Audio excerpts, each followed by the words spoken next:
Everyone, and welcome to the Dr. Music Podcast, where my special guest today is world-renowned guitarist Chris Impellitteri. Chris is consistently ranked as one of the fastest guitar players in the world. He and Impellitteri have sold millions of records worldwide. Chris and the band are about to release a 3 CD compilation called Wake the Beast, the Impellitteri Anthology. It will be available worldwide on Global Rock Records this Friday. So that's pretty exciting, man. 3 CDs, it's an ambitious compilation here. Yeah, it certainly was. It was certainly an undertaking to choose all of the specific songs to make the anthology. Yeah, it's exciting too, because we don't always get your music here, in the Western world, in the United States here. It's sometimes hard to find. So choosing these songs had to be a challenge, because you have fans around the world that invite different things, that want different things from you. How did you decide on these particular songs? Well, over the years, we've toured relentlessly in places like Japan, some places in Europe. And, when you play live, you kind of get a sense for the songs that the audience really appreciate, right? Mm-hmm. The songs that they really want to hear. So that was a huge part of it. And, over time, we'll read like comments, we'll give you things like if you're getting responses like, oh my God, this band is so great and we love this music and why aren't they bigger? You probably think, okay, maybe that's a good song, versus if they go, oh my God, this sucks. Why do people like this band? This is horrible. Well, then you probably know that's not the song, right? So that's kind of how it really helped us kind of isolate those songs and choose, if that makes sense. Yeah. So you've looked at the forums and what people are saying, and you get people around the world in different places that are listening to your music, and that's how it really helped to put this compilation together. Yeah, like I said, over time you get a sense of which songs our audience or our fan base really appreciate. And also, if we didn't hit the mark, right? If we made a boo-boo, like one of those songs we thought was great, but turns out wasn't as great as we thought, over time you get kind of consensus, right, from the fans. Mm-hmm. So, it really did help. Yeah, that's cool. That's cool. Now I hear it so often, and I said it myself in the introduction for you, fastest guitar player. You're always that top shredder. I hear, when I listen to your music, I hear sharp technical precision. I hear a great sense of song, a great sense of melody.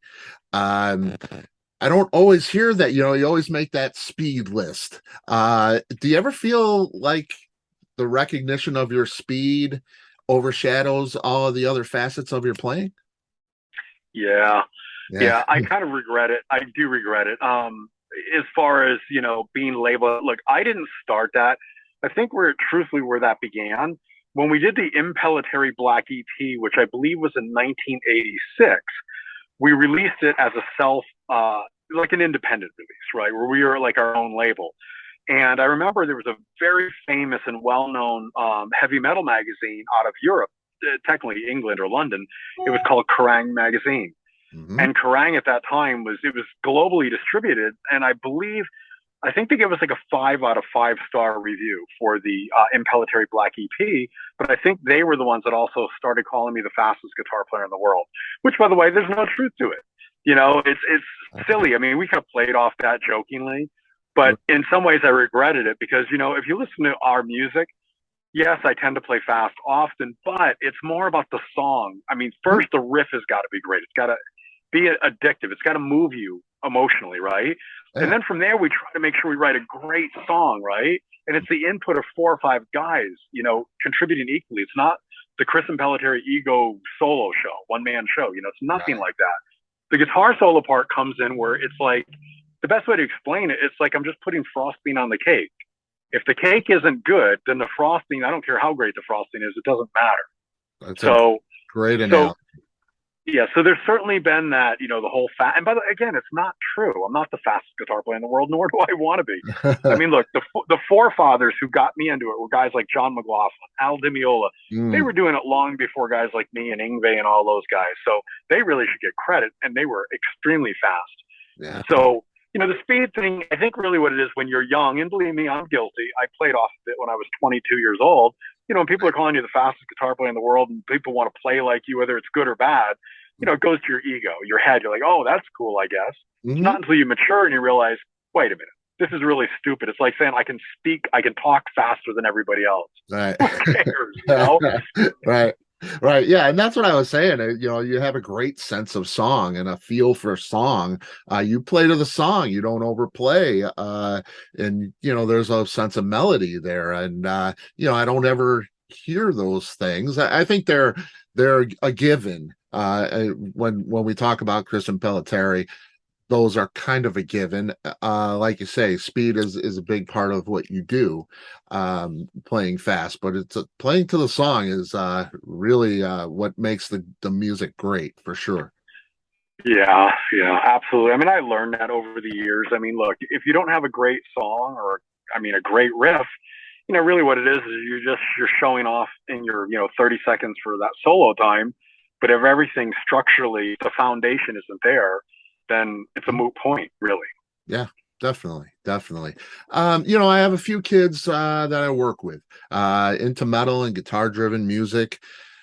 What's the first thing I play to introduce them to Impellitteri music?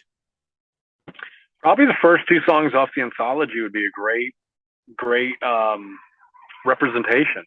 Okay. Victim of the System, and then Perfect Crime. And then if you want a little bit of the guitar, shredding kind of stuff, the song 17th Century Chicken Pickin'. Yeah. So basically you got the two iconic vocalists, Rob Rock and Graham Bonnet, on the first two songs. And then for the guitar players, you got stuff, or the instrumentalists, those type of people, you got 17th Century Chicken Pickin'. Yeah. So I think that probably either it hits you or not. If you like those three songs, you'll like the band. If you don't like those first three songs, you're probably like, not my cup of tea. Right. I would totally agree for sure. And to those two vocalists, wow, two of the best there are. So great. Make this music so inviting to listen to, and it's just so great to have those guys. Do you play differently depending on the vocalist? That when you're writing, knowing the vocalist, would you write the song differently? You've had those guys and they're slightly different. Does your writing change depending on who's going to be singing? Boy, that's a really good question. The way you framed it was quite eloquent and perfect. So the answer is yes. So when we did the Impellitteri Black EP, which is our first recording, and then listen to all the records around it, like our recent releases like Venom.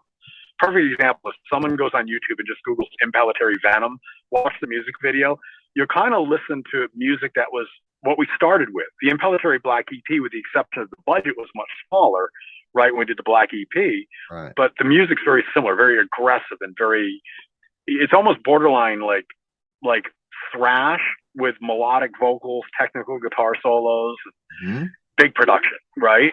But with Graham, when we did when we did the record Stand in Line, I didn't think I could go down that road with him. I would try years later with a record called System X, and I really love that record.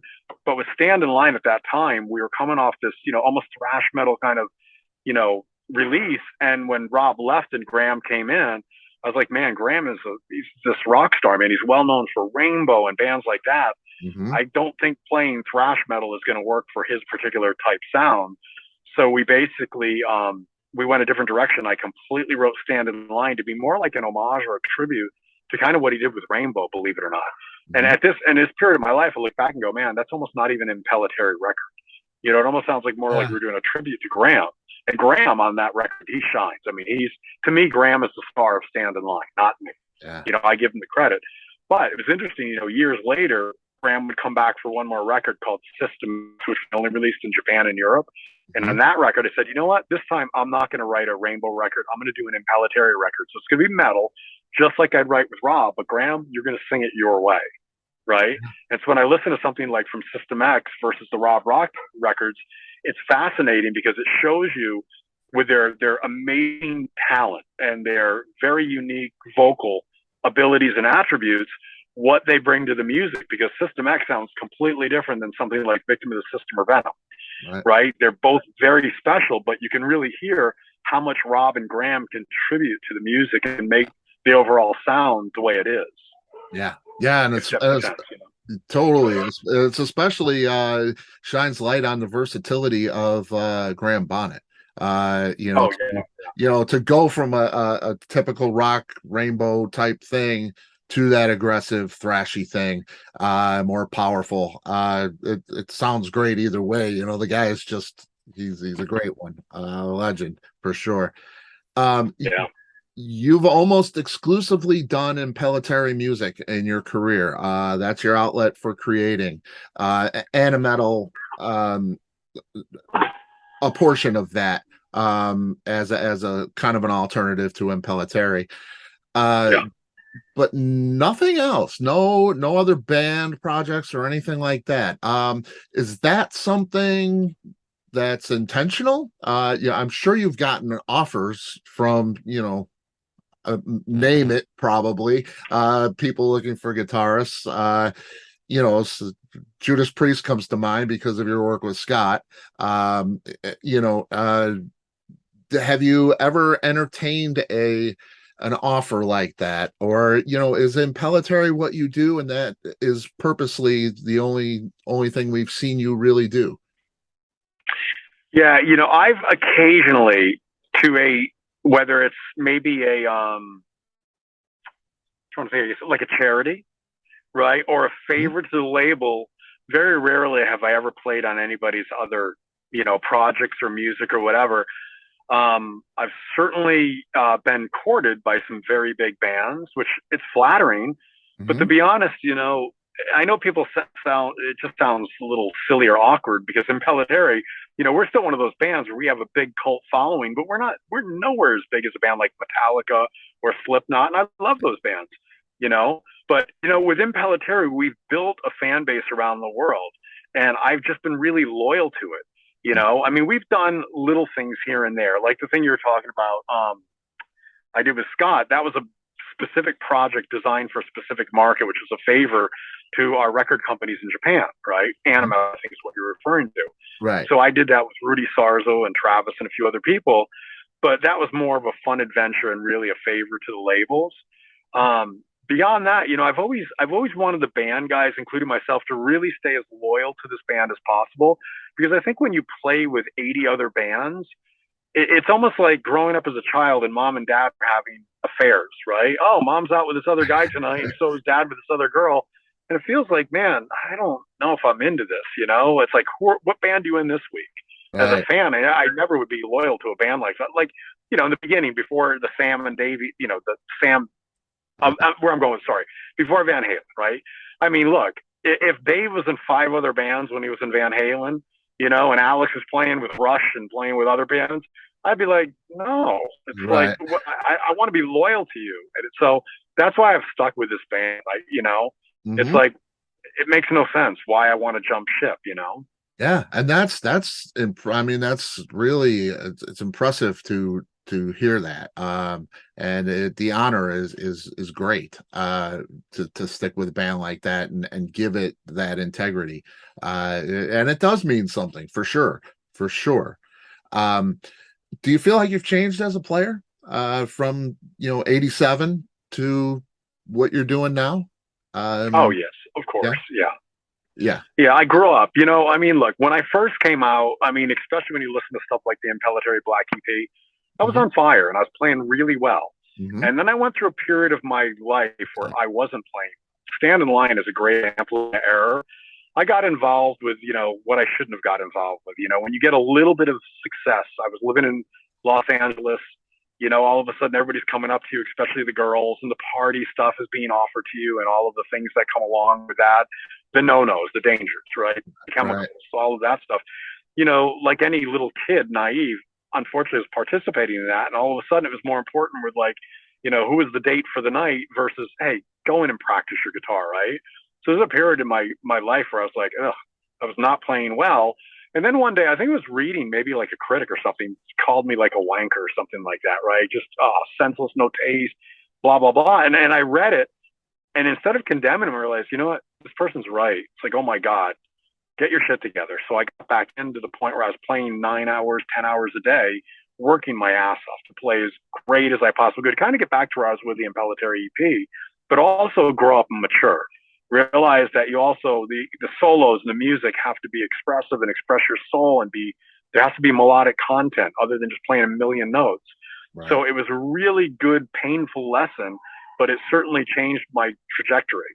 And it got me to where I'm at today. And now today, for the most part, I get mega successful, legendary guitar players calling me up, giving me compliments. And so I feel like maybe that really helped me get on the right track.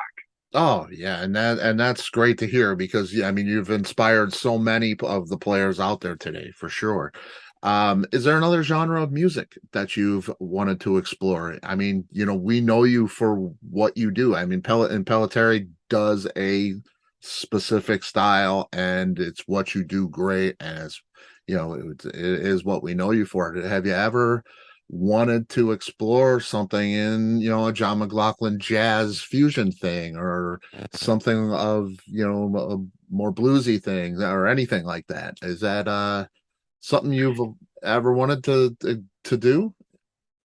I got to be honest. I think the answer is no, because I do what I want to do. I love our band Impellitteri and the music I make with Rob Rock and James Pulley, and we're a bit like Spinal Tap at the moment with our drummers. We've had some insanely talented drummers. Glenn Sobel, who's now with Alice Cooper and the Hollywood Vampires. Yep. Before him, it was Ken Mary, John Detty, who had played a little bit, I guess, with Slayer. He was involved in two of the two recent records. Patrick Johansson, great drummer out of Sweden, who's done a lot of our live stuff recently.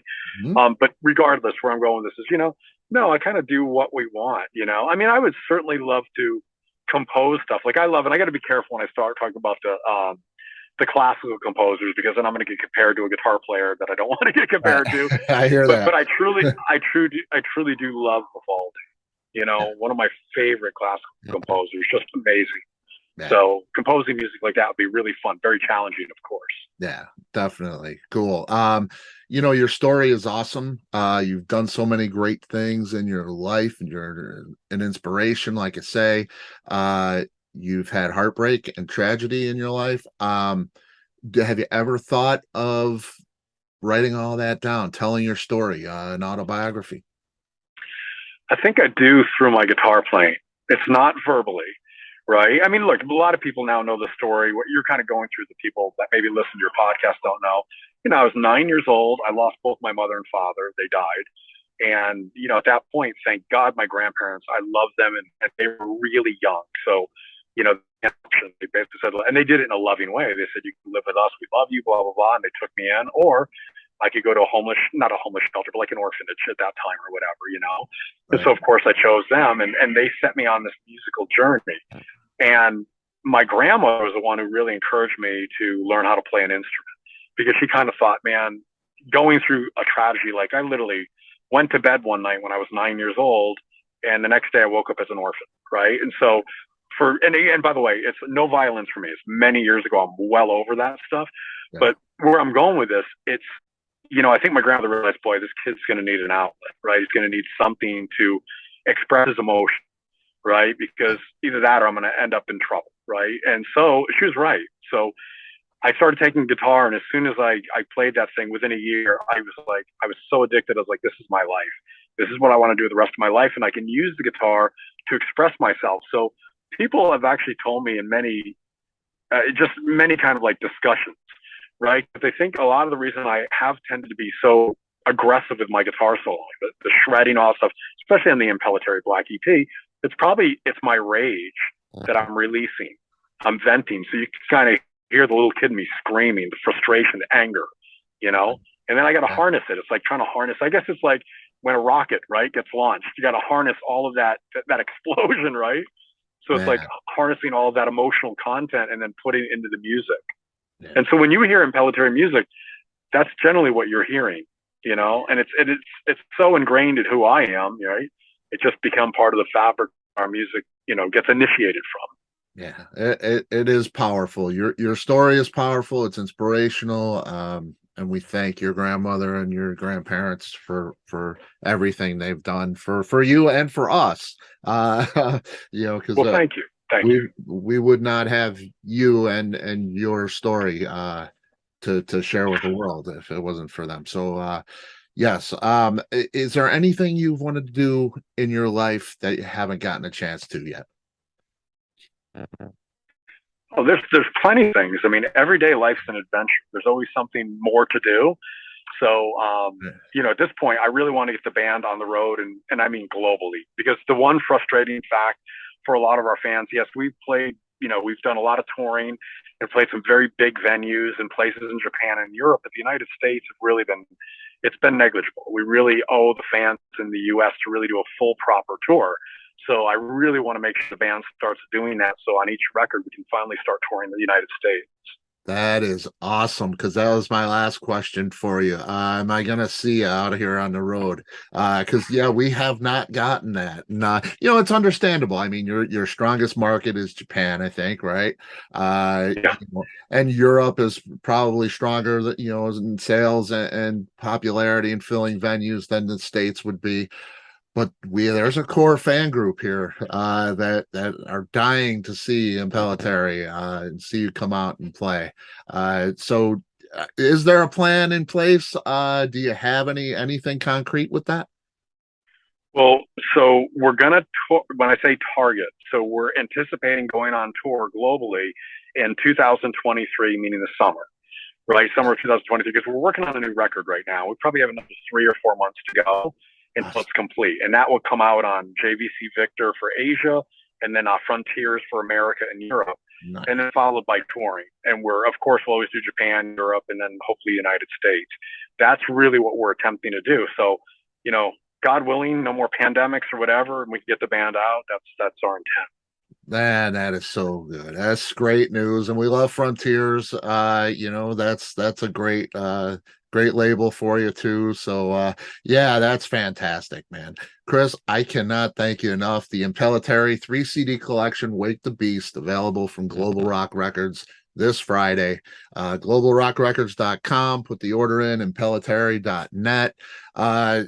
It is a complete honor. I hope we can do this again. You got a new record on the way, getting there anyway.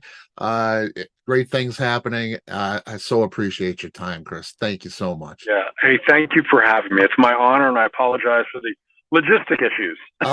No problem at all. No problem. Hey, thank you. Hope to see you soon. All right. You as well, my friend. All right. Bye. Take care. Bye-bye.